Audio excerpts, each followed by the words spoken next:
Hola, Jonathan. Ya, Jonathan, ¿me ¿cuántos están dobles escuchando? tiene? Creo que Jonathan, ¿cuántos dobles tiene? Porque aquí veo 1, 2, 3, 4, 5, Jonathan. yo creo que son los de patología, pero Ah, Ahí estamos muteados. Ya. Hola, ¿nos escuchan? De patología. escuchamos mucha gente, sí. ¿Quién está con el caso con Jonathan? Yo, La doctora Andrea Peña. Sí. Bueno, ya están ahí habilitados. Yo creería que no hay ningún problema en cuando les corresponda, ¿verdad, Jonathan? yo creo que sí, profe. Creo que Sí. estamos bien. En 2 minuticos, mi hermano. Listo, profe. ¿Quién está de comunicaciones? ¿Alejita? Buenos días, disculpa mi nombre.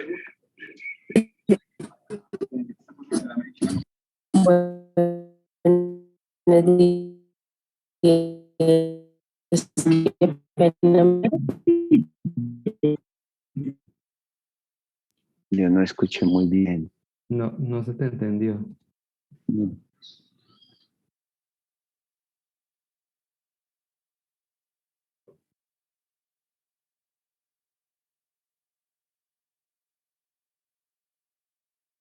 Bueno, Jonathan sí tiene muy buen sonido. Las diapositivas ahí están. Listo, profe, muchas gracias.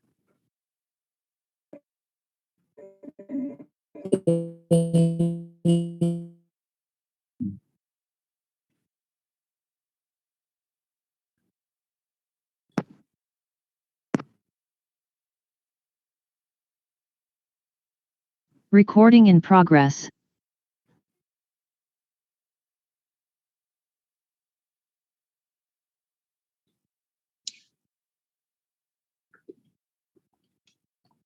Bueno, muy buenos días para todos y todas quienes nos acompañan. Hoy tenemos la última actividad académica del año en conjuntamente con el Departamento de Patología, el doctor Jonathan Montoya Henao, residente del departamento, y la doctora Andrea Peña, también residente del Departamento de Patología, vamos a presentar la correlación clínico-patológica. Ha sido un gran honor para el departamento estar con ustedes durante todo este año y esperamos que el año próximo tengamos mejores opciones de vida en este país que nos permitan retomar un poco más, de un cauce un poco más normal todas las actividades nuestras y también obviamente los trabajos académicos de la Universidad de Antioquia. Muchas gracias a los profesores y a los colegas residentes por la propuesta. Muchas gracias a todos ustedes por su participación. Adelante, Jonathan, y muchas gracias. Muchas gracias, profe. Muy buenos días para todos. Mi nombre es Jonathan Montoya, soy residente de Medicina Interna. Y en la mañana de hoy estaremos llevando a cabo la actividad de la correlación clínico-patológica. Para esta actividad tuve la asesoría del doctor Fabián Jaime Barragán, profesor del Departamento de Medicina Interna, quien hizo la introducción. Entonces, para entrar de una vez en el caso, la historia clínica de este paciente es la siguiente. Es un paciente masculino de 64 años de edad, residente en Medellín, soltero sin hijos, y su trabajo era el reciclaje. Es un paciente además habitante de calle. Dentro de los antecedentes conocidos, ninguno patológico importante, quirúrgico, una cirugía testicular que no se conoce muy bien pues cuál fue su causa. Antecedentes alérgicos negativos, farmacológicos negativos, tóxicos, los tóxicos en consumo de alcohol semanal, y dentro de los epidemiológicos era un paciente entonces en contacto con animales de calle, con consumo de sobras de licor y además alimentos de la calle. Eso es lo que tenemos con respecto a esa introducción. Él llegó a la hospitalización el día 26 de junio del 2021 e ingresó no por sus propios medios, sino que fue traído por el servicio del 123. Ellos encontraron a este paciente desorientado, estaba desaturado también y febril, motivo por el cual pues lo trasladaron a una institución. Entonces, como motivo de la hospitalización o como hallazgo muy diferencial, lo voy a mencionar de una vez, este paciente tenía compromiso del miembro superior derecho, dado pues por edema, esa extremidad se encontraba necrótica y supurando. La historia de cómo había llegado a esa condición su extremidad era desconocida y al momento del ingreso obtener pues datos adicionales para ampliar la historia clínica fue difícil porque el paciente estaba con algo de alteración del sensorio y solamente respondía preguntas pues muy puntuales. Él, eso sí, negaba que hubiese tenido picadura de insectos, mordeduras de animales, quemaduras o inyección de sustancias en esa extremidad. Con respecto al examen físico, fue encontrado entonces en malas condiciones, caquéctico, con una mala higiene personal, en los signos vitales, presión arterial de 126/80, estaba taquicárdico con frecuencia cardíaca de 101, desaturado, saturando 84 a pesar de tener una FIO2 al 0.32 y adicionalmente se encontraba febril con una temperatura de 38,5. Estaba pálido de forma generalizada, con signos de deshidratación dado por sequedad de las mucosas. En el cuello se palpaban unos ganglios en las cadenas posteriores, los ruidos cardíacos eran rítmicos, sin soplos o agregado, el murmullo vesicular es reportado como disminuido, sin ningún agregado, el abdomen no doloroso, sin megalias, y definitivamente pues, los hallazgos eran principalmente en las extremidades, donde se describe la presencia de múltiples lesiones nodulares con trayectos fistulosos en codos y rodillas, pero es la extremidad superior derecha la que tenía pues el mayor compromiso, que fue encontrada fétida, muy congestiva, con una coloración violácea y con marcado edema. Se describe que había necrosis, esto hasta el codo, y además ausencia de pulsos radiales y cubitales, y tampoco lograba realizar movimientos de los dedos o de la muñeca. Vemos acá entonces la imagen de esa extremidad superior derecha de nuestro paciente, donde lo vemos pues como se nos describía muy edematoso, con una coloración violácea y pues como con una apariencia de un tejido desvitalizado.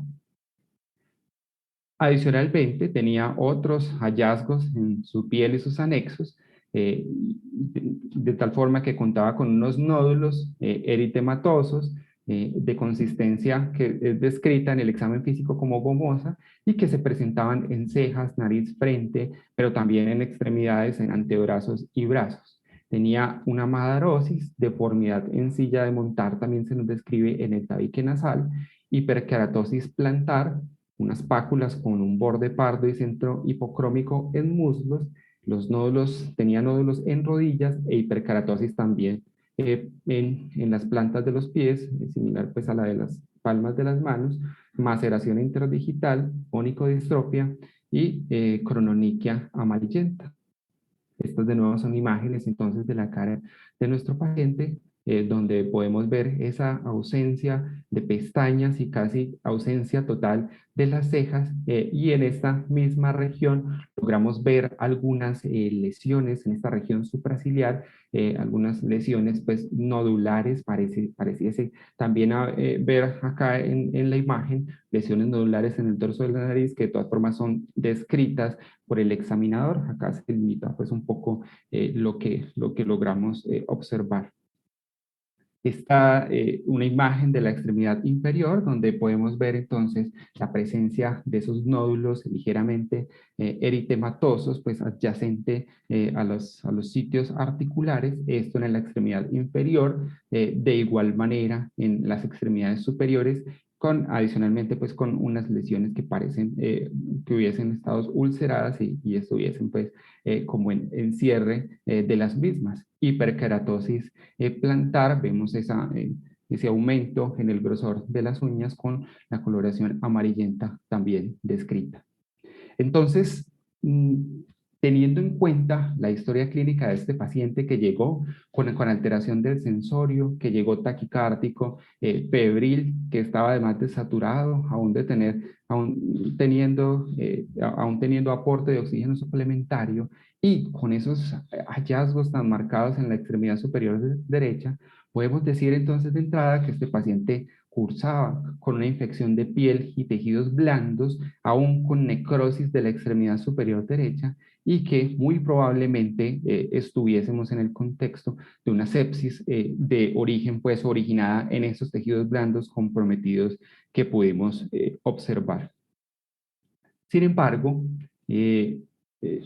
ese sería como ese enfoque inicial y probablemente lo que motivaría realizar unas intervenciones iniciales como iniciar reanimación hídrica, probablemente toma de paraclínicos iniciales, de hemocultivos, de inicio de antibiótico temprano por las condiciones en las que encontramos este paciente, pero dentro de este enfoque inicial y después de haber realizado esa aproximación y ese manejo pues de entrada de este paciente, tenemos que ver cuáles son los detalles que nos van a permitir orientar o llegar de forma, pues llegar al diagnóstico finalmente.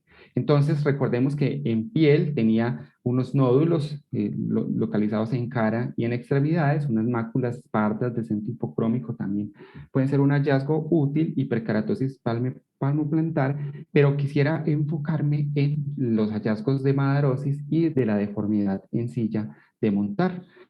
Con respecto a la deformidad en silla de montar, sabemos que corresponde a la altura, a la pérdida de la altura de la pirámide nasal por un colapso osteocartilaginoso. Vemos acá en esta imagen pues una paciente con una marcada pérdida de su altura, ¿cierto? Y digamos que una imagen característica de la deformidad en silla de montar. Las condiciones que pueden producirnos la deformidad en silla de montar son realmente limitadas y eso nos permite cercar un poco este paciente con respecto a su diagnóstico. Las etiologías más conocidas entonces corresponden a trauma y cirugía previa, que en algunos textos se menciona como la principal causa de este hallazgo, de esta manifestación, pero también podemos encontrarlo en los pacientes con granulomatosis, con poliangitis, con policondritis recidivante en los pacientes con sarcoidosis, en aquellos con enfermedad de Crohn, pacientes usuarios de cocaína nasal, pacientes con sífilis, lepra y algunas malignidades. Eso sí, cuando está descrita la presencia de malignidades, ellas es casi que se limitan pues al compromiso local de la nariz. Por las dificultades al momento del interrogatorio del paciente, pues es difícil de todas formas descartar algunas de estas condiciones, así que las vamos a tener por ahora en cuenta. Con respecto a la madarosis, entonces ella se refiere a la pérdida de cejas y de las pestañas, bien sea pues independientemente de la causa que lo origine, puede ser cicatricial o no cicatricial, y eso tendrá que ver con la capacidad de mejoría o no, o de volver a tener pues el vello en estas localizaciones. Vemos acá también una clara imagen de un paciente que ha perdido por completo sus cejas y sus pestañas, y recordemos nuevamente la imagen de nuestro paciente donde vemos esa ausencia completa de las pestañas y casi que ausencia completa también de las cejas. Con respecto a la etiología, esta no es tan limitada como la deformidad en silla de montar y son múltiples las condiciones que la pueden provocar. Podemos agruparlos de la siguiente forma: tener desórdenes dermatológicos, enfermedades infecciosas, desórdenes endocrinos, por medicamentos, por desórdenes congénitos o por trauma. Y acá vemos pues de forma más extensa cómo en cada uno de esos grupos podemos tener tantas condiciones diferentes. Eso sí, encontramos que se comparten varias de las condiciones que ya veíamos en los pacientes con la deformidad en silla de montar, como el compromiso cutáneo por sarcoidosis, la lepra, la tuberculosis también puede estar en estos casos, y en aquellos pacientes con sífilis. Si queremos hacer una intersección entonces entre estos hallazgos que probablemente sean los más diferenciales de las manifestaciones cutáneas, entonces tendremos o podríamos descartar de una vez el trauma, puesto que este no es un hallazgo que uno espera encontrar, pues trauma, me refiero a trauma en la nariz, no es un hallazgo que uno no espera encontrar madarosis en esos pacientes. Y la tuberculosis, aunque puede generar deformidad nasal, no se describe de forma clásica como con presencia de una deformidad en silla de montar. Por los antecedentes y por lo que comentaba el paciente, negaba también pues el consumo de sustancias diferentes al alcohol. Entonces, si uno quiere de pronto tratar de reducir un poco ese espectro o tratar de orientar más ese hallazgo de madarosis, hay algunos autores que han propuesto dividir a los pacientes con respecto a dónde se ha perdido ese vello. Si solamente corresponde a las pestañas, si corresponde a las pestañas y cejas, y si el paciente adicionalmente tiene pérdida del cabello pues, en su cabeza. Entonces estaríamos frente a un paciente que tiene pérdida tanto de las cejas como de las pestañas y que es total, y de acá pues de una vez lo que primero que se nos sugiere es que debemos descartar la presencia de lepra en estos pacientes. Sin embargo, no sabemos, no tenemos pues pleno conocimiento de si este paciente ha tenido pérdida del cabello en otras localizaciones, de tal forma que aún debemos tener en cuenta otras posibilidades diagnósticas. Este abordaje clínico inicial o de estos hallazgos clínicos iniciales probablemente nos haga pensar que estamos frente a un paciente o con una sarcoidosis o con una sífilis o con una lepra. Menos probable pues el hallazgo de malignidad, puesto que se refiere más a condiciones locales sin que se hubiese encontrado nada al momento de la evaluación. Con respecto a las manifestaciones cutáneas de la sarcoidosis, estas son muy variadas, podemos encontrar pápulas, nódulos, placas, la presencia de lupus pernio, que es un hallazgo específico de la condición, manifestaciones cicatriciales y la presencia de nódulos subcutáneos. Vemos acá pacientes con diagnóstico de sarcoidosis donde su manifestación entonces es con pequeños nódulos, la primera imagen localizados pues en la región frontal y la otra imagen en una extremidad. Podemos encontrar placas, como mencionábamos, estas suelen ser de distribución alrededor del cuello en la región dorsal y generalmente tienen un centro hipocrómico, un elemento que se nos sugería o que se nos mencionaba en la historia clínica de este paciente. Podemos tener esta presentación nodular que es sobre todo de predominio en las extremidades, el lupus pernio, donde vemos las lesiones localizadas sobre todo en la región facial, en frente, nariz, en la zona supraciliar. Podemos también tener compromiso de las orejas. Estos pacientes pueden tener un compromiso que deforma su estética facial y suele asociarse con condiciones o con una sarcoidosis sistémica. Vemos acá también que la sarcoidosis puede darse en zonas, o puede tener ese compromiso cicatricial, como vemos pues en este paciente que está presente en un tatuaje. Otras formas de manifestación, y digamos que muy similar a lo que se nos describió nuestro paciente, la presencia de placas hipopigmentadas y la presencia también de onicodistrofia. Respecto a las manifestaciones cutáneas de la sífilis, también ha sido llamada como gran simuladora. Sus manifestaciones entonces cutáneas son muy variadas y generalmente van a depender del estadio en el que nos encontremos. Podemos encontrar desde el estadio primario, donde tendremos chancros, hasta los estadios secundarios, tanto precoz como tardío, y los estadios terciarios. Lo que conocemos de forma clásica es el paciente con la sífilis secundaria, con estos brotes maculopapulares, pues que es como lo que se nos viene siempre a la mente cuando pensamos en el compromiso cutáneo de la sífilis. Sin embargo, las manifestaciones de nuevo son muy variadas, y acá solamente para mencionar cómo algunos pacientes pueden tener compromiso más nodular, como en este caso de la derecha, donde vemos pues un paciente con unos nódulos, algunos de ellos ulcerados.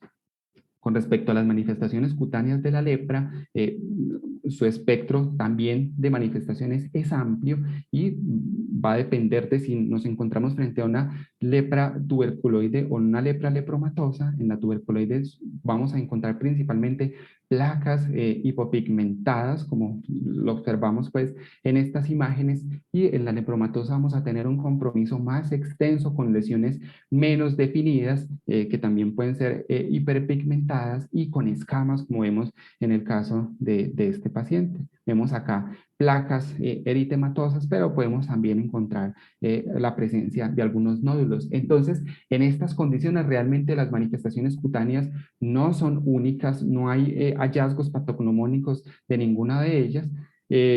Acá para mostrar probablemente ese compromiso más clásico de la lepra, donde vemos la presencia de nódulos en diferentes localizaciones faciales con deformidad facial, y ese hallazgo pues que ha sido denominado como facies leoninas. Vemos también acá en este paciente el hallazgo de madarosis. Entonces, teniendo en cuenta esto, nuestras principales posibilidades diagnósticas, teniendo en cuenta las manifestaciones en la piel, siguen siendo la sarcoidosis, la sífilis y la lepra.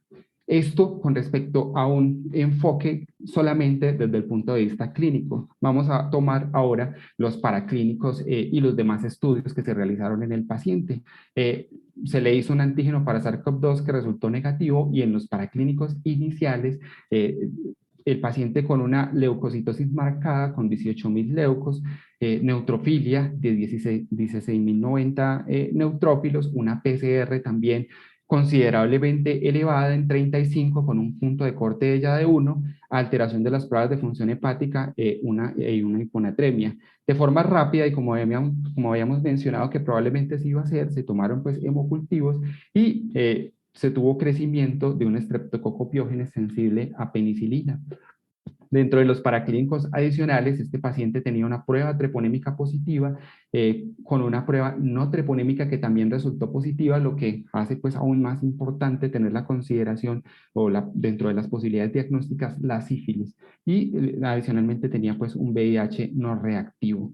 El paciente tuvo que ser llevado a ciertas intervenciones por el servicio de ortopedia. El día 28 se tomaron biopsias de piel, y finalmente el 30, por la poca viabilidad tisular, hubo necesidad de realizar amputación de esa extremidad, y de esa amputación o esa muestra pues también se hizo estudio histológico. Acá solamente para mostrar cómo fue la evolución de los paraclínicos en este paciente, donde vemos que ya para el día 7 había mejoría de la leucocitosis, de la neutrofilia y de las pruebas de función hepática, y probablemente pues por haberse iniciado tratamiento antibiótico, los hemocultivos los hemocultivos de control estaban negativos después de 5 días de incubación.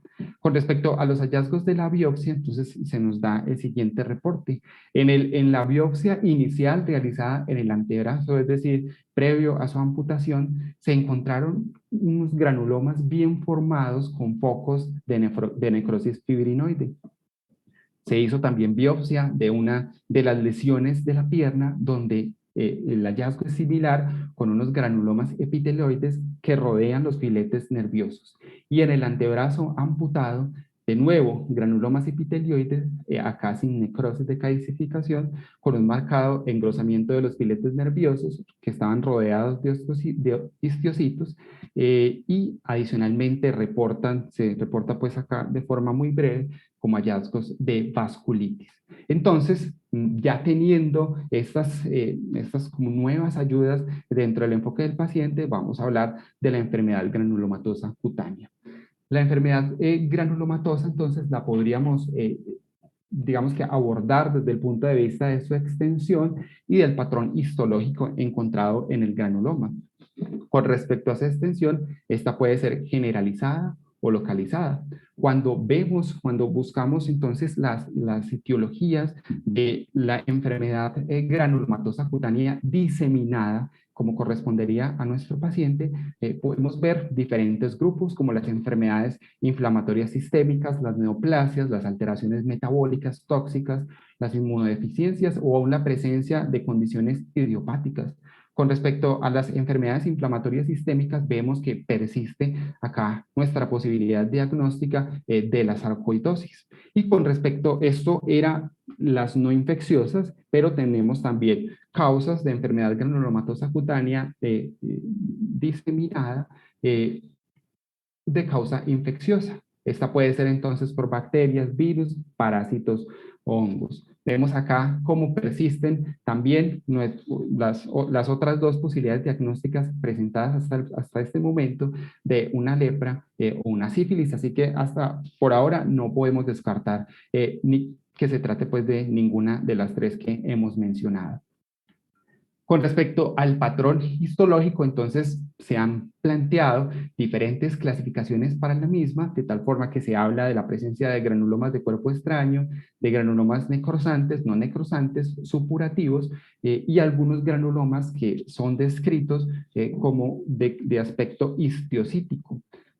Acá dentro de los granulomas no necrosantes en esta lista pues se nos presenta lepra, puede estar acá dentro de los no necrosantes, de causa infecciosa, y dentro de los autoinmunes podemos tener también la sarcoidosis. En esta no se nos presenta la sífilis como una causa de enfermedad granulomatosa, aunque realmente así lo es. Ahora, uno puede también tomar en cuenta entonces estos patrones cutáneos de reacción granulomatosa para tratar de estrechar las posibilidades diagnósticas. En esta publicación de unos autores indios, ellos nos dicen que podemos dividir si los pacientes tienen granulomas epitelioides histiocíticos o si son mixtos, pues, y con presencia de células atípicas, tratando de hacer ese enfoque. Recordemos que dentro del reporte de la biopsia de nuestro paciente, los granulomas que se describían eran de apariencia epitelioide. Entonces los granulomas epitelioides a su vez pueden ser con necrosis y sin necrosis. En algunos de los reportes se nos habló de necrosis, y los otros dos reportes de las biopsias pues eran granulomas sin necrosis. De todas formas, en aquellos pacientes con granulomas y que tienen adicionalmente necrosis, vemos acá como si encontramos la sífilis aún como una posible causa etiológica de esta condición.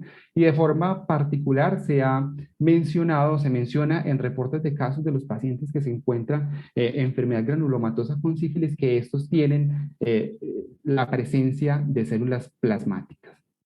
Vemos acá también la tuberculosis que sigue siendo una posibilidad diagnóstica y ellos nos mencionan en este algoritmo que la presencia de compromiso perineural, como también fue descrito, debería definitivamente hacernos pensar en lepra, pero seguimos teniendo acá también la sarcoidosis como una posibilidad diagnóstica que no podemos descartar. Entonces, seguimos teniendo estas tres posibilidades diagnósticas aún en pie.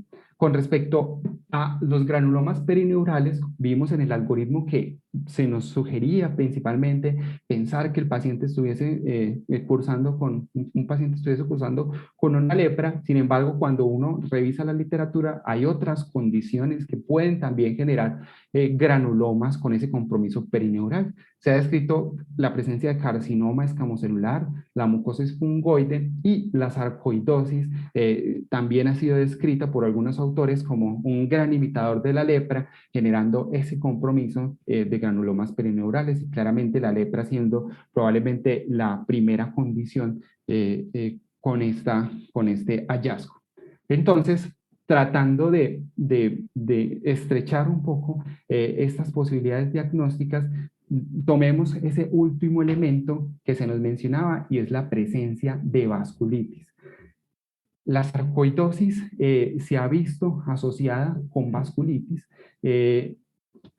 sin embargo, es una condición poco frecuente. Vemos acá en esta publicación de este año de una serie de casos de 17 pacientes que tenían diagnóstico de sarcoidosis y también diagnóstico de vasculitis, como algunos de ellos el compromiso vascular fue encontrado en piel. Pero vemos también de forma llamativa cómo estos pacientes que tenían ese compromiso cutáneo por vasculitis, su sarcoidosis no se limitaba solamente a la piel y vemos como en todos estos había compromiso pulmonar. A este paciente, digamos que el cuadro pulmonar no era lo característico y él tuvo también una tomografía, que no se las mostré, pero tiene una tomografía donde no se nos describen hallazgos que sean compatibles con sarcoidosis, de tal forma que a pesar de que podamos encontrar vasculitis en la sarcoidosis, no parece entonces ser el caso de nuestro paciente. ¿Se puede encontrar vasculitis entonces en los pacientes con lepra? Sí, es una condición rara y cuando se encuentra se encuentra asociado a algo que se denomina el fenómeno de Lucio. El fenómeno de Lucio hace parte de las reacciones lepromatosas y es caracterizada principalmente por lesiones cutáneas de aspecto necrosante. Lo que se encuentra en ellos entonces es la presencia de un daño endotelial con una vasculitis leucocitoplástica. Esta es una condición que es más frecuente en aquellos pacientes que están sin tratamiento, que tienen un tratamiento inadecuado y que tienen una forma de presentación de la lepra, de una lepra lepromatosa.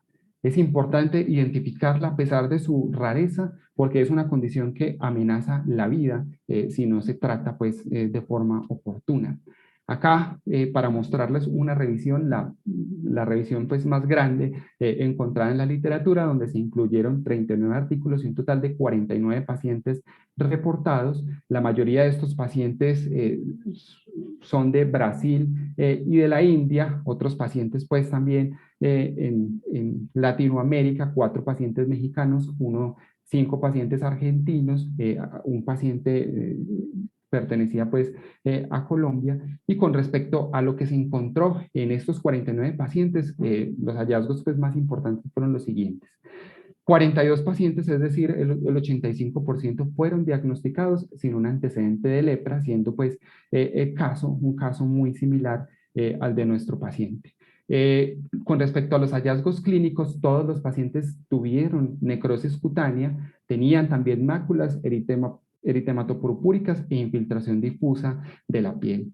El 75% de los pacientes tenían el hallazgo de madarosis y la mitad de los pacientes, un poco más, se presentaron al momento de su debut con fiebre. Un 22% de estos pacientes tenían alteración sensitiva en botas y guantes. Con respecto a los hallazgos histológicos más importantes, vemos cómo había necrosis de la epidermis en casi la mitad de estos pacientes, un infiltrado linfohistocitario en el 85% de ellos y la presencia de oclusión trombótica en el 63%. De forma, pues, o para resaltar que 3 de estos pacientes, de estos 49, murieron, 2 de ellos por sepsis secundaria a esa necrosis o pues como elemento inicial teniendo esa necrosis epidérmica. Estos son las imágenes que que se reportan en los pacientes con fenómeno de Lucio, donde vemos esas lesiones necróticas que van a tener principalmente o que van a tener un predominio en las extremidades, aunque pues pueden presentarse en otras localizaciones corporales. Si observamos entonces estas imágenes, digamos que de una vez se nos viene a la memoria la imagen del momento del ingreso de nuestro paciente, donde vemos ese compromiso de la extremidad superior derecha que con ese aspecto entonces necrótico que finalmente tuvo que terminar en la amputación. De aquí entonces que después de este enfoque inicialmente clínico y después con las ayudas aportadas por la histología, el diagnóstico pues que considero más probable para este paciente es que cursase con una lepra lepromatosa y que adicionalmente tuviese un fenómeno de Lucio asociado. Muchas gracias. Le doy paso a la compañera residente de patología. No sé, qué pena, Jonathan y doctora Andrea, no sé si hay alguna pregunta, intervención, comentario, adición que quieran hacer alguno de los participantes. No veo manos levantadas por ahí.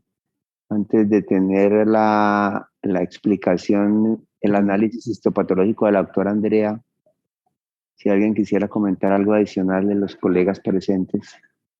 Buenos días. Buenos días. Soy el doctor Harold Dávila, patólogo del departamento. Quería mencionar al residente que está presentando el caso, que en la foto del paciente, si es tan amable, la puede volver a poner, la primera que puso. ¿Esta la foto de la cara. De la cara, sí, señor. Para resaltar esa fase leonímica que tú habías mencionado en la revisión de la lepra, que es muy característica y en el paciente se logra como percibir. Sí, señor. Sí, es cierto. Quería resaltar esa parte. Muchas gracias, doctor. Sí. No, digamos, sí, no es la imagen más característica, pero claro que se logra percibir pues como hay algo de deformidad en esta región supraciliar y esta, digamos que producida por todas estas lesiones nodulares presentes pues en esta localización. Estas mismas lesiones nodulares son descritas en el examen físico también en otras localizaciones como en el dorso de la nariz, sin embargo pues la imagen no permite verla con tanta claridad, pero es cierto lo que usted dice, doctor. Hay una anotación acá importante que hace la doctora María Angélica Maya acerca del microorganismo. Adelante, María Angélica, tienes el micrófono habilitado. Ok, bueno, buenos días para todos. No escuché, me perdonan si de pronto fue que algo me lo perdí, pero no escuché ninguna mención sobre estreptococo en este paciente. Suele tener una bacteriemia por estreptococo. Estreptococo es un germen muy virulento, es un germen que tiene muchos mecanismos de virulencia para atacar la piel, los tejidos blandos. Y este paciente pues tenía varias puertas de ingreso para un germen como este, tanto la cavidad oral como las lesiones de piel pueden haber sido fuentes de ingreso de este germen. Este germen causa infección de tejidos blandos graves, necrotizantes, que avanzan rápido, pues y es muy importante mencionarlo dentro de los diagnósticos en este caso.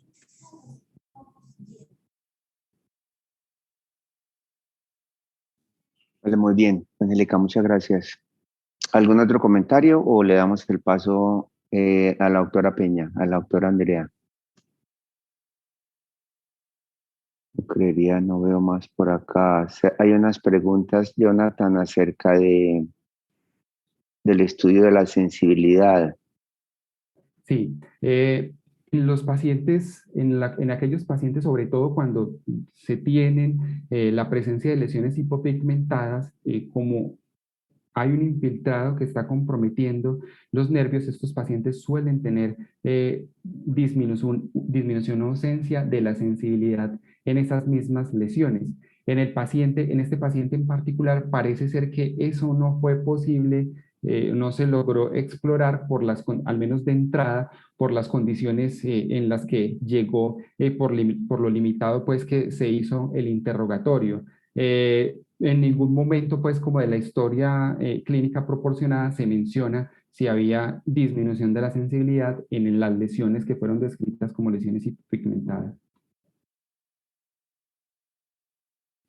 Muy bien, Jonathan, resalte por favor, a algún miembro del público pregunta cuáles fueron los elementos más importantes para considerar en primer lugar lepra y luego sífilis, o por qué se considera menos probable la sífilis. Claro. Realmente, bueno, digamos que hay dos cosas. Los granulomas en sífilis son encontrados entonces o se describen, pues se les describen también asociados la presencia de las células plasmáticas que no fueron descritos, al menos en el reporte que tenemos de la biopsia, o igual que yo tenía acceso de la biopsia.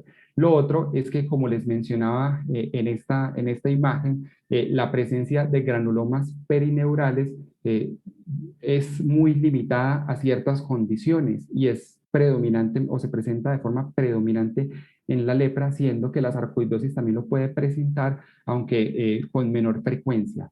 Realmente en la revisión de la literatura no encontré que la sífilis pudiese causar este mismo patrón de compromiso perineural de los granulomas, y por eso pues la saqué de las posibilidades diagnósticas finales, aunque el paciente claramente cursaba también pues con una sífilis que iba a necesitar tratamiento en su momento. Excelente, Jonathan, gran trabajo. Antes de que la doctora Peña, que estamos ansiosos por escucharla, yo creo que es importante resaltar el ejercicio tan valioso que ha hecho Jonathan, de un mensaje grande que nos debe quedar para este tipo de estudios. Esta es una de las reuniones académicas que más valoramos y que más se valoran en todas las escuelas médicas del mundo. Y es importante que, independiente de obtener el diagnóstico, el ejercicio más útil acá es hacer el raciocinio que hubiésemos podido hacer eventualmente, en el caso en los que tenemos pacientes que fallecen, que hubiésemos podido hacer con el paciente en vida, o en este caso que tenemos únicamente información histológica, el raciocinio clínico que se hace para el momento en que enfrentamos esa situación de diagnóstico, de tratamiento. Más que lograr el diagnóstico, es el ejercicio que hacemos para racionalmente llegar a unas posibilidades diagnósticas, y es lo que ustedes vieron que de manera muy brillante hizo Jonathan. Entonces, felicitaciones, Jonathan, independiente de que tenga o no tenga razón. Doctora Peña, estamos ansiosos por escucharla. Muchas gracias.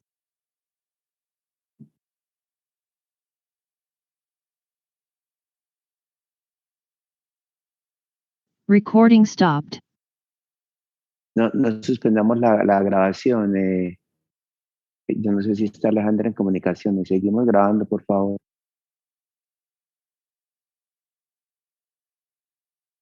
Recording in progress. Hola, buenos días. ¿Ahí me escuchan bien? Muy bien, muy bien. No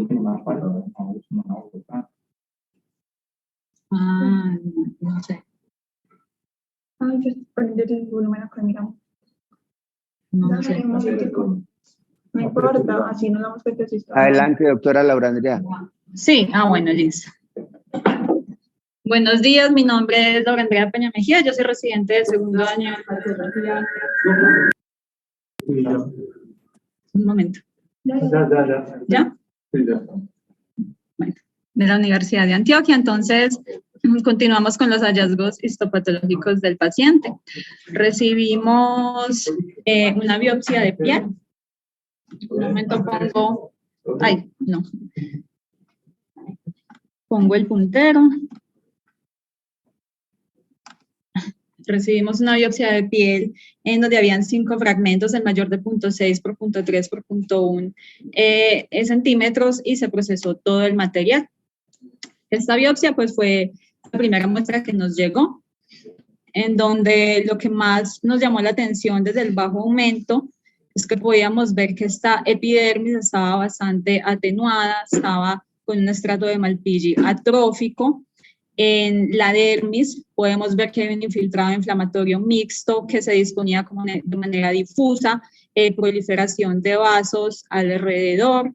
Sin embargo, lo que más llamó la atención fueron algunos fragmentos que estaban constituidos por unas células que se disponían en un patrón bastante difuso, en sábanas, unos fragmentos con mucha celularidad, que a mayor aumento ya podemos ver que se trataban de unas células de características epitelioides que parecían más histiocitos, que se veían multivaculados con un citoplasma grisáceo como histiocitos espumosos.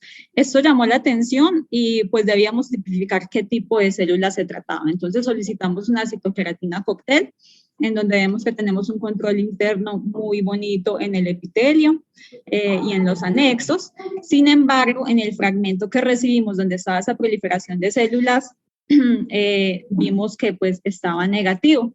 Solicitamos un CD68 que efectivamente estaba marcando de manera difusa y fuerte, lo que nos confirmaba que se trataba de histiocitos. Solicitamos las coloraciones especiales.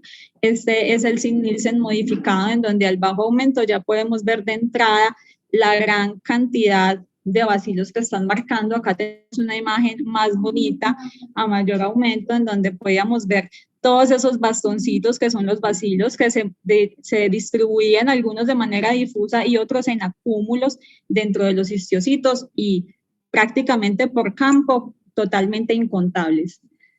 Acá también solicitamos la plata metenamina, que la utilizamos más para ver hongos, pero que también puede marcar algunas bacterias, sobre todo cuando están en una cantidad tan abundante, y aquí efectivamente también nos marcaron. Posteriormente nos llegó la amputación transradial y recibimos un espécimen constituido por un antebrazo distal de 10 por 7 centímetros, una mano de 17 por 11 centímetros que tenía unas áreas necróticas en los 5 dedos y en el dorso de la mano, y tenía ulceraciones extensas y lesiones hipopigmentadas en gran parte de su extensión. Y al corte pues no se observó ningún compromiso óseo. Esta ya es la microfotografía del espécimen, en donde vemos aquí cómo está el epitelio y cómo se va ulcerando completamente. Esta parte ya está necrótica con un tejido de granulación, infiltrado inflamatorio agudo, proliferación de vasos. Acá nuevamente una epidermis atrófica, y acá llama mucho la atención esta zona de Grens, que es esa zona de dermis papilar que es hipocelular y que digamos que se interpone entre la epidermis y el resto de la dermis, que es el que contiene la inflamación. Acá ya desde el bajo aumento podemos ver que ya hay una proliferación de esas células, de esos histiocitos que ya se van, digamos, organizando en granulomas, pero granulomas mal formados. Acá a mayor aumento volvemos a ver las células que son vaculadas, espumositas, color grisáceo, que son histiocitos. Y acá, para mostrarles cómo estos histiocitos se van organizando en granulos incipientes alrededor de vasos. Acá tenemos un vaso, acá tenemos uno más prominente con esos histiocitos alrededor, y también esta imagen muy bonita en donde vemos ese granuloma como comiéndose los anexos cutáneos, en esta parte de acá. Acá vemos un vaso más grande y vemos este montón de histiocitos ya agrediendo la pared del vaso por esta parte de acá. Y esta imagen súper bonita porque es prácticamente la que nos ayuda también a hacer muy bien el diagnóstico, y es esos filetes nerviosos muy prominentes y que están rodeados por todos estos histiocitos, granulomas incipientes, y ya aquí en la coloración vemos nuevamente esa cantidad de bacilos ácido-alcohol resistentes dentro de histiocitos. Acá súper bonito el filete nervioso todo rodeado por bacilos, y fuera de eso, dentro del tejido nervioso también tiene bacilos. Y eso es muy patognomónico del diagnóstico. Acá también bacilos alrededor de la pared del vaso. Sin embargo, llama la atención que no hay bacilos en el lumen intraendotelial, ni tampoco formación de trombos. Entonces, finalmente, el diagnóstico fue una inflamación granulomatosa crónica con una necrosis licofactiva gangrenada, con unas coloraciones especiales positivas para bacilos acido-alcoholresistentes y finalmente una lepra lepromatosa. Entonces, la lepra, también conocida como una enfermedad de Hansen, es una enfermedad infecciosa que es potencialmente curable, que es endémica todavía en más de 140 países. Sin embargo, más o menos el 95% se concentra en 16 países, aproximadamente, dentro de los que tenemos Brasil, India, Indonesia, algunas partes de Estados Unidos y Hawái. En el 2000 la OMS lo declaró como una enfermedad eliminada. Sin embargo, continúa siendo un problema de salud público. Hasta el 2017 se habían registrado 200.000 casos nuevos en todo el mundo y 250 casos nuevos por año en Estados Unidos. Es una enfermedad que se presenta más en hombres, en una relación de 1,5 a 1, y que en zonas endémicas puede aparecer más en personas jóvenes entre 35 y 50 años. Acá tenemos un cuadro con la prevalencia y la incidencia global para el 2016, en donde era con mayor frecuencia que se presentaba en el suroeste de Asia, también en América en general, Norteamérica y Latinoamérica, y en África también. En Colombia, estos son datos tomados del Boletín Epidemiológico Semanal del Ministerio de Salud. En el 2019 se registraron hasta 388 casos, donde el 86,7% se trataba de casos nuevos y el resto de recidivas. 4,4% fueron menores de 19 años y el 64,7% se encontraban entre los 40 y 70 años. Se presentó mayormente en hombres con un porcentaje de 62,2%, mayores casos en el área urbana con un 72,9% y el 60,8% eran de régimen subsidiado. Se presentaron más casos en departamentos como el Valle del Cauca, norte de Santander, Cesar, Huila y Bogotá.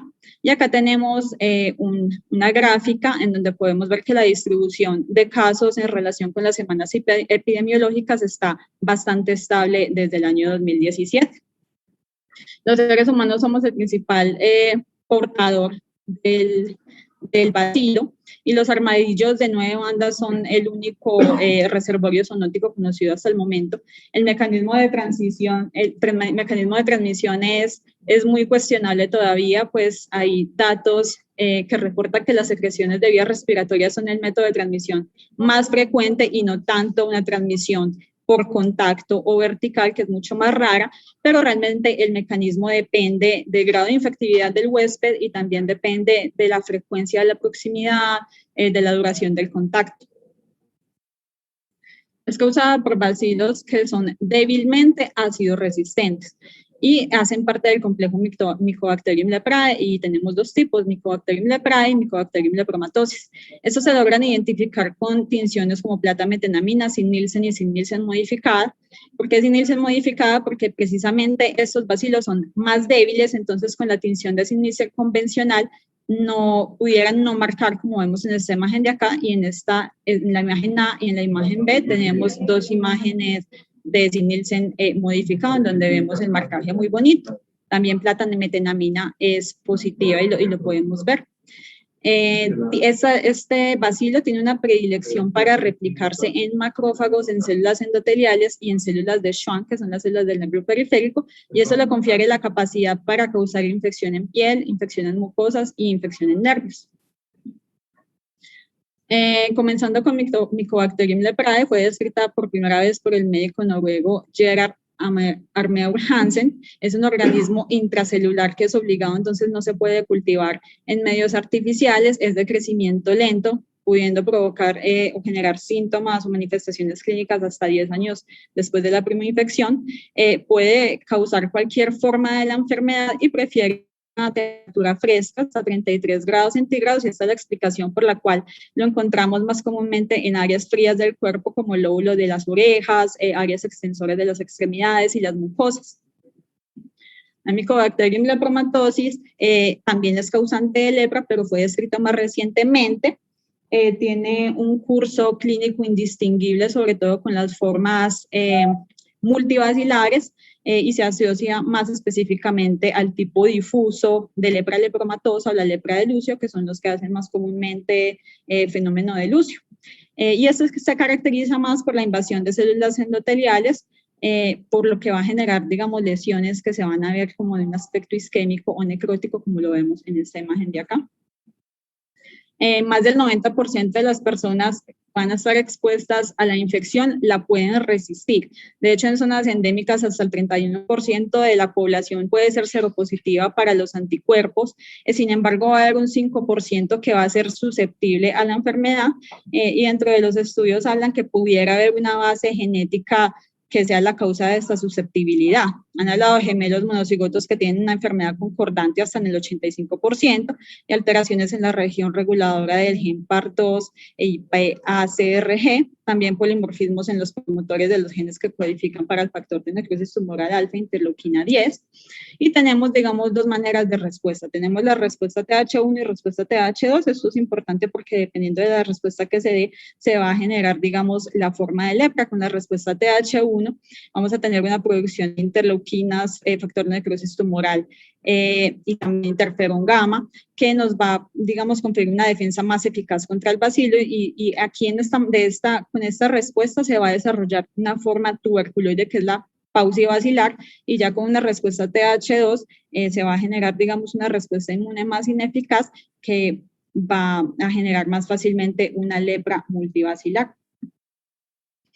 Dentro de las características clínicas, pues hay una extensión bastante grande. Podemos tener desde máculas bien delimitadas hasta placas y nódulos firmes infiltrativos asociados a pérdida de la sensibilidad, hipoestesia sobre todo en las partes distales de las extremidades como dedos de manos y pies. También puede estar asociado a lesiones crónicas que no cicatrizan, y cuando tenemos reacciones inmunológicas a la lepra pueden haber síntomas sistémicos más inespecíficos como fiebre, malestar, también neuritis aguda en las lesiones cutáneas mucho más sensibles e induradas, y también podemos tener afectación de mucosa como mucosa nasal y ocular en el 75% de los casos. El diagnóstico se debe considerar en cualquier paciente que tenga lesiones cutáneas y alteraciones sensitivas, y se va a diagnosticar identificando el organismo infeccioso en el tejido afectado. Los hallazgos clínicos y el frotis de piel para el conteo del índice bacteriológico va a ser muy importante. De hecho, las pautas de la OMS en el 2018 no recomiendan ninguna otra prueba adicional. Sin embargo, esto es digamos, ideal en pacientes que están en zonas endémicas y sobre todo en pacientes multibacilares. Sabemos que cuando el paciente es paucibacilar podemos tener un índice bacteriológico de 0. Entonces, pues, digamos que aquí las pruebas adicionales como la biopsia, la PCR, la serología tienen más importancia. Pero también sabemos que hay pacientes con pruebas serológicas positivas que no necesariamente van a desarrollar la enfermedad, y la forma tuberculoide que no suele hacer muchos anticuerpos, entonces tampoco nos ayudan mucho. Lo mismo la PCR tiene muy buena sensibilidad cuando el índice bacteriológico está alto, tenemos una sensibilidad hasta del 100%, pero cuando el índice bacteriológico es de 0, la sensibilidad baja hasta el 80%. Entonces, muchas veces la PCR se utiliza más para confirmación del diagnóstico. Pero aquí entonces es cuando la biopsia pues tiene un papel mayor. En el frotis de piel pues debe tomarse las lesiones más activas, las que han persistido durante un tiempo más prolongado, como ya les había dicho, lóbulos de las orejas, mucosa nasal, todas las áreas más frías del cuerpo, y puede tener una especificidad diagnóstica hasta el 100%. Y el índice se calcula pues de 0 a 6 cruces, en donde 0 pues es ningún bacilo por 100 campos y 6 es más de 1000 bacilos por campo.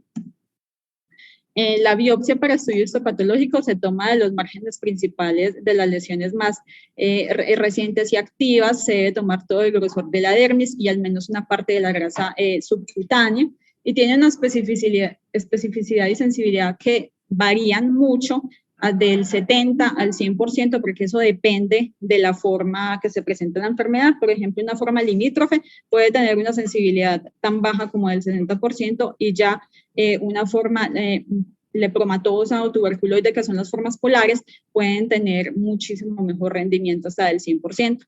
¿Qué debemos evaluar acá? Debemos evaluar el infiltrado, la extensión, las características de este infiltrado, si es un infiltrado agudo, crónico, o si tiene plasmocitos, la presencia de bacilos ácido-alcoholresistentes, obviamente, los granulomas, y acá es muy importante porque hay que hacer un conteo de la proporción de dermis ocupada por granulomas y el índice bacteriano de granuloma, y esto lo vamos a ver más adelante, sobre todo con los hallazgos histopatológicos después del tratamiento. Y también la biopsia, pues es fundamental para poder clasificar el tipo de lepra. Entonces, la clasificación, tenemos dos clasificaciones diferentes, la de Ridley-Joplin y la de la OMS. La de Ridley-Joplin combina las manifestaciones clínicas, características histopatológicas y el índice bacteriológico y lo divide en 5 formas, con un extremo en la lepra tuberculoide y el otro extremo en la lepra lepromatosa. Y la OMS se basa más en el índice bacteriológico o en el número de lesiones cutáneas y lo divide en paucibacilar y multibacilar. Paucibacilar con unas 5 lesiones cutáneas o un índice bacilar negativo, y multibacilar con más de 5 lesiones o un índice bacilar positivo en cualquiera del sitio examinado. Acá tenemos esta tabla en donde podemos ver la comparación de los dos, OMS y Ridley. Y acá tenemos, digamos, los extremos o las formas de lepra. Tenemos la lepra tuberculoide, la tuberculoide borderline, la lepra indeterminada borderline, la lepromatosa borderline y la lepromatosa polar. Acá también nos ayuda este cuadro, digamos, a diferenciar clínicamente, porque entre más sea el extremo tuberculoide, mejores son las máculas mejor definidas, mientras que la forma lepromatosa ya son nódulos más firmes. También la tuberculoide nos dan unas lesiones mucho más asimétricas, mientras que la lepromatosa, las lesiones son más simétricas. Y tenemos aquí la comparación con la clasificación de la WHO, en donde ellos hablan de paucibacilar, hasta 10 bacilos encontrados por 100 campos, en donde tenemos la tuberculoide y la tuberculoide borderline, mientras que la multibacilar tenemos desde la limítrofe borderline hasta la lepromatosa polar. Acá tenemos una comparación entonces en los hallazgos histológicos y la cantidad de bacilos que vamos a encontrar. Entonces, la forma tuberculoide, aquí vamos a encontrar sobre todo granulomas bien formados, definiéndose un granuloma bien formado por células epitelioides que están bien rodeadas por un infiltrado, sobre todo linfocítico, y que suelen tener, o sea, como su nombre lo dice, paucibacilares, pocos bacilos o ninguno. Mientras que el otro extremo es la lepra lepromatosa con muchos bacilos, y que acá vamos a tener más característicamente histiocitos, multivaculados y espumosos que se van a organizar o a proliferar de manera difusa, organizadas u organizadas en masas mal formadas. Y tenemos estos 3 espectros que son en la mitad. Aquí el borderline pudiera tener más presencia de bacilos con formación también de granulomas histiocíticos o epitelioides. Aquí la indeterminada pues es una forma que puede coger para cualquiera de los dos lados y tiene características de ambas. Y la tuberculoide, que realmente los hallazgos histopatológicos son muy parecidos a la polar. Dentro de los hallazgos generales, pues una epidermis aplanada, atenuada, atrófica, bacilos ácido-alcoholresistente dentro de los nervios, es casi que patognomónica como lo vemos en esta imagen de acá. Histiocitos también dentro de células endoteliales, afectando anexos, afectando el músculo pilorector, y por eso es que precisamente estos pacientes suelen cursar con lesiones sin pelo y lesiones secas, porque hay afectación también de todos estos anexos. Entrando a hablar como una por una, la lepra tuberculoide, como ya les había dicho, se va a caracterizar por tener granulomas epitelioides que van a estar bien formados por células gigantes multinucleadas, como lo vemos acá, rodeados de un infiltrado inflamatorio crónico. Generalmente son granulomas como alargados o en forma de salchichas que van a estar persiguiendo el haz neurovascular. Y la presencia de bacilos ácido-resistentes son raros. Acá vemos nuevamente el granuloma alargadito alrededor del vaso, y acá la presencia de estos granulomas epitelioides alrededor de nervios. La destrucción de este nervio con este granuloma, y acá lo podemos ver con este S100 positivo, donde vemos estos restos de tejido nervioso, digamos que dentro de este granulomito.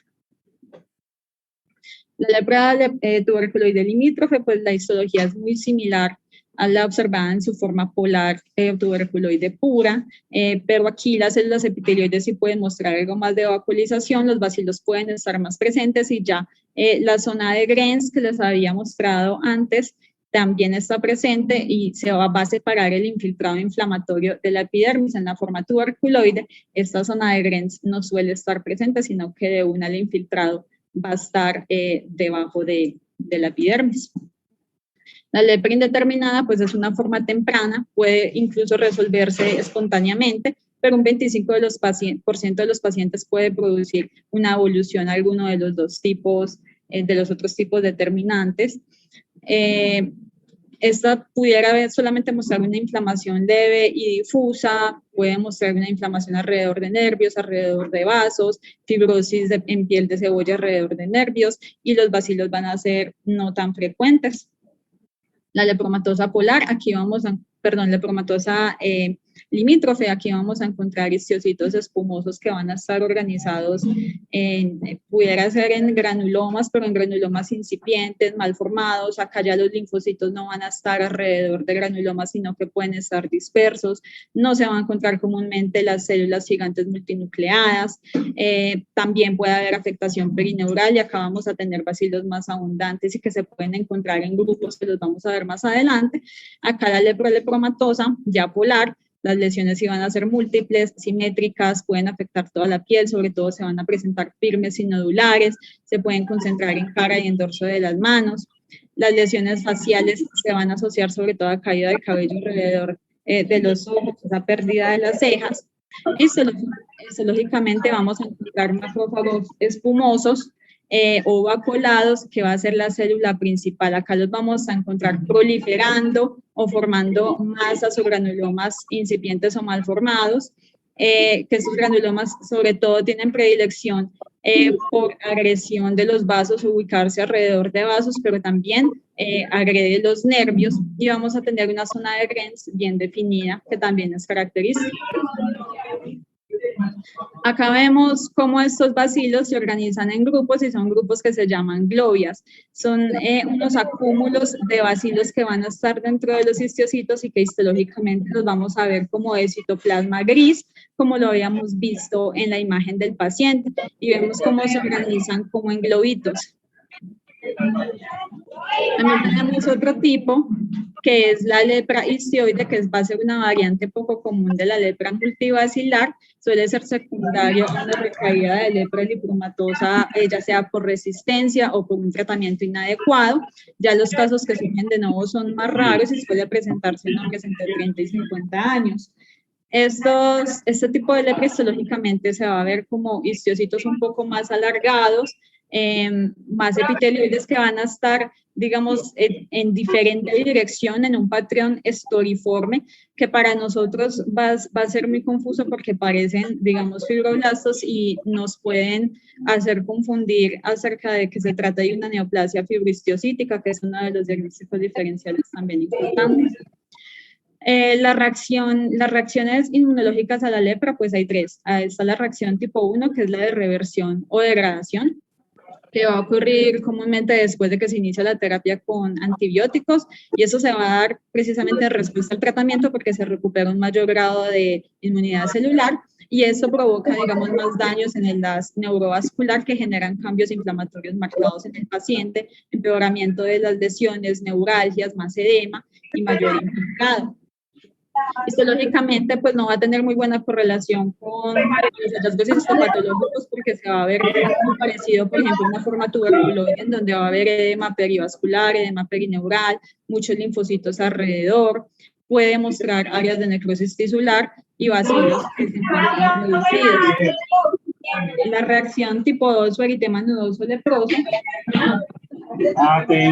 va a ocurrir en el 90% de las veces durante el tratamiento antibiótico o se asocia también con el embarazo y ocurre más frecuentemente en la tipo lepromatosa y lepromatosa borderline. Se va a presentar como una vasculitis que va a ser mediada por inmunocomplejos y se va a asociar a niveles aumentados de factor de necrosis tumoral alfa y algunas otras doctora Laura, qué pena, usted podría pedir el favor a sus acompañantes que nos dejen escuchar o buscar otro sitio No, es que no somos nosotros. No sabemos quién tiene el micrófono abierto. Por favor, ¿dónde está el micrófono abierto para que nos colaboren? Jonathan, ¿tienes el micrófono abierto? Yo creo que ya. Listo. Bueno, y también se asocia un aumento de la proporción de CD4 y CD8 tanto en piel como en sangre periférica, aquí como lo vemos en las microfotografías, mucho infiltrado inflamatorio agudo alrededor de vasos, alrededor de nervios, y también se va a presentar como una forma de paniculitis porque vemos que ese infiltrado es bastante profundo, que incluso afecta el tejido adiposo. Y bueno, y la tercera reacción es el fenómeno de Lucio, que aquí sí se va a tratar de una vasculitis leucocitoclástica asociada a un infarto epidérmico, pero que se va a dar porque se van a trombosar los vasos, va a haber una proliferación e inflamación de células endoteliales, obliteración de la luz y vamos a encontrar bacilos dentro de la luz asociado a trombos. Dentro del diagnóstico diferencial, pues es muy amplio y va a variar según la clasificación. También aquí muy importante la clínica porque nos va a ayudar a orientar el diagnóstico. Vamos a tener lesiones asociadas a pérdida de la sensibilidad. Eso nos ayuda también a nosotros a guiar un diagnóstico diferencial. Sin embargo, esta pérdida pudiera estar o pudiera no estar. Entonces, la biopsia de piel es de bastante ayuda. ¿Cuáles son, digamos, los más importantes? Sobre todo en la forma tuberculoide tenemos la tuberculosis. Acá la diferencia es que los granulomas van a tener una necrosis calcificante y que no suelen estar agrediendo nervios y vasos. Entonces, esa es como la diferencia más importante. Y también con los tumores o con las neoplasias fibrohistiocyticas o los antogranulomas, también tenemos cómo diferenciarlos precisamente con las coloraciones especiales, no vamos a tener aquí presencia de bacilos, y cuando tenemos una forma paucivacilar, algunas otras maneras de diferenciar nos ayuda la inmunohistoquímica, por ejemplo el S100 o el SOX10, que nos ayuda a marcar nervios y nos ayuda precisamente a ver ese daño de tejido nervioso por los granulomas o por estas células histiocyticas. Dentro del tratamiento, pues tenemos dos esquemas para la paucivacilar y la multivacilar. Para la paucivacilar tenemos dos medicamentos, dura más o menos un año, la dapsona y la rifampicina. Y para la multivacilar también dapsona y rifampicina, pero se le agrega clofazimina y se da por un periodo de 2 años. Las resistencias no suelen ser muy comunes, sin embargo, está la disponibilidad de clindamicina y las quinolonas también para cuando hay resistencia al tratamiento. Tenemos el uso de esteroides, que en estos 2 artículos encontré pues que en general hay una tendencia a disminuir el tratamiento con esteroides que usualmente se da por 6 meses. Sin embargo, en estos estudios encontré que se puede dar hasta 12 semanas para una neuritis y más o menos hasta 20 semanas para reconstituir el nervio, sin necesidad de extenderse hasta 6 meses, y también para las reacciones inmunológicas, en donde se da una terapia con esteroides bastante extensa y con una dosis bastante aumentada. Encontré ese artículo en donde se puede asociar al uso de metotrexate con 15 miligramos semanales para poder reducir tanto el tiempo de los esteroides como la dosis.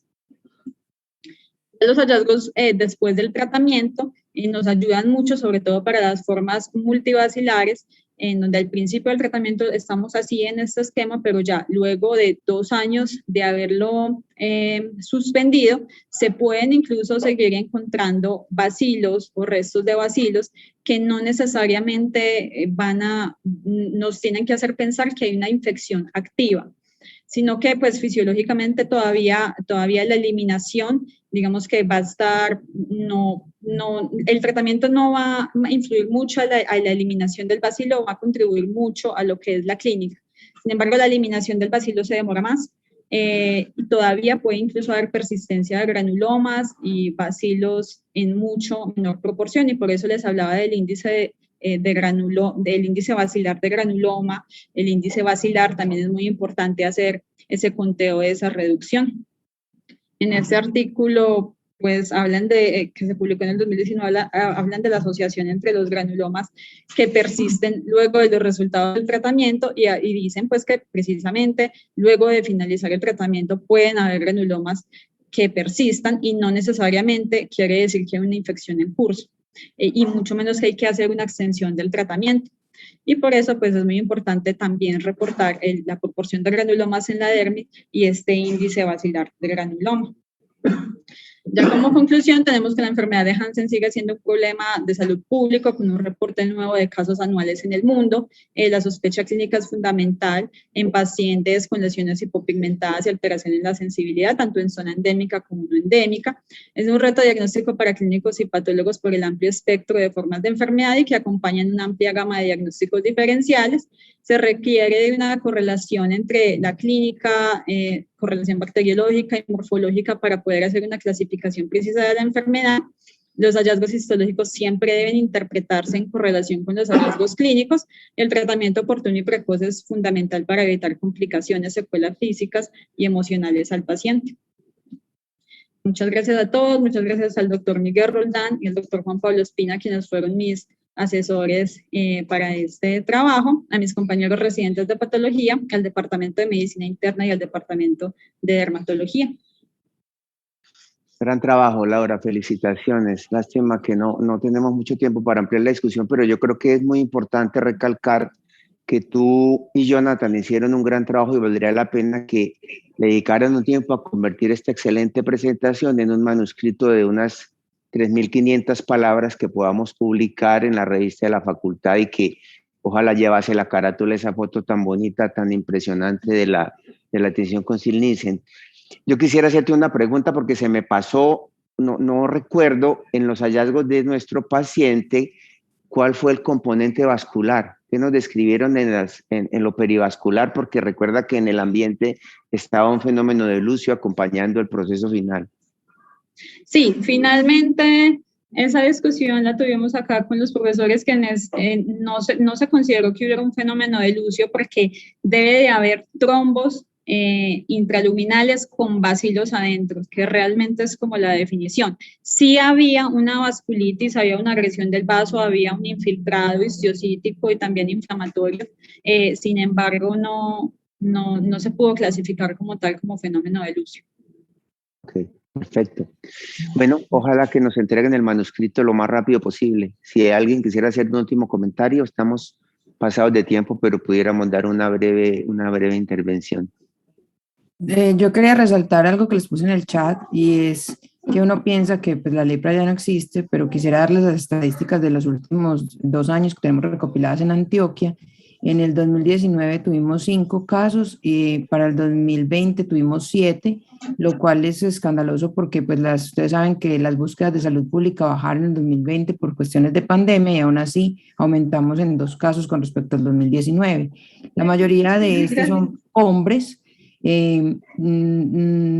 Estos dan casi siempre entre 18 y 55 años. Y una cosa que es muy importante es que la mayoría de los casos fueron casos nuevos, no recaídas. Esto nos tiene que llevar a que tenemos que intensificar la búsqueda de casos de lepra en Antioquia y sobre todo en la zona rural, donde muchas de las personas que viven con estas lesiones no las relacionan con enfermedad y no buscan ayuda, o los médicos que los ven no reconocen las lesiones dermatológicas y no empiezan una búsqueda porque no es un motivo de consulta usual porque no produce pues dolor. Gracias. Perfecto. Muchas gracias, Angélica. Muchas gracias a todos. Nuevamente felicitaciones a Jonathan y a Laura Andrea. Ojalá tengamos ese artículo publicado. Felices fiestas para todo el mundo. Felices vacaciones. Gracias a todos por su asistencia. Gracias. Feliz fin de año.